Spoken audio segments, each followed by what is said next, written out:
लघु कथा डेढ़। हिम्मत रखो, एक ना एक दिन सबको जाना है। ऊपर वाले की मर्जी के आगे क्या कर सकते हैं। मेरे दोस्त रमेश के रिश्तेदार उसे सांत्वना दे रहे थे और मुझे उसके पिताजी की निष्प्राण देह में अपने बाबूजी दिख रहे थे। एक ना एक दिन सबको जाना है, ऐसे ही बाबूजी भी तो कभी चले जाएंगे मुझे छोड़कर, और जीवन भर मैं अपने को धिक्कारता रहूंगा उस मनहूस दिन को याद करके। डैड, या तो मुझे हॉस्टल भेज दीजिए या दादाजी को वापस ताऊजी के यहाँ, मैं नहीं रह सकता हूँ इसे।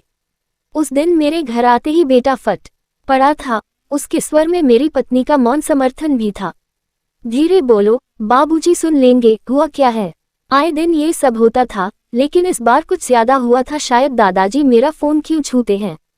मेरे दोस्त का फोन आया था, पट से उठा लिया और बोले कि वो तो लेट्रिन गया है। डिस्कस्टिंग। मुझे तो पहले समझ ही नहीं आया कि इसमें क्या गलत है, लेकिन बहस जब उग्र रूप में पहुंची तब समझ में आया कि वॉशरूम कहना चाहिए था। जब से बाबूजी यहाँ आए थे तब से परिवार में असंतोष व्याप्त था, कभी उनकी डकार को लेकर, कभी उनकी पूजा पाठ को लेकर, कभी जगह की कमी को लेकर। लोहा गर्म बहुत दिनों से था, बस आज आखिरी बार हो गया था। उनसे मैं क्या कहूँ, मैं ही तो उन्हें बड़ी मुश्किल से मना कर लाया था। बाबूजी, इस शहर से उस शहर मेरा तबादला होता रहा, इसीलिए आप कभी मेरे साथ नहीं रहे। अब तो मुझे लखनऊ में ही रहना है। चलिए ना, अब उनसे जाने को कहूँ।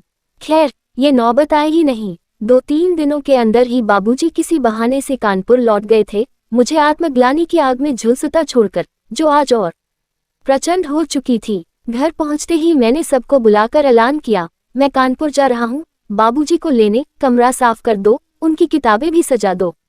लेकिन डैड, मेरे एग्जाम्स हैं, अभी कोई मेहमान नहीं प्लीज। बेटा हड़बड़ा गया, उसकी माँ भी अवाक थी। वो मेहमान हैं, ये उन्हीं का घर है। मैं पहली बार बेटे पर चिल्लाया, और डैड ना कहा करो। डेट तो सबको होना है एक ना एक दिन, हो सके तो मुझे पिताजी या बाबूजी कहा करो।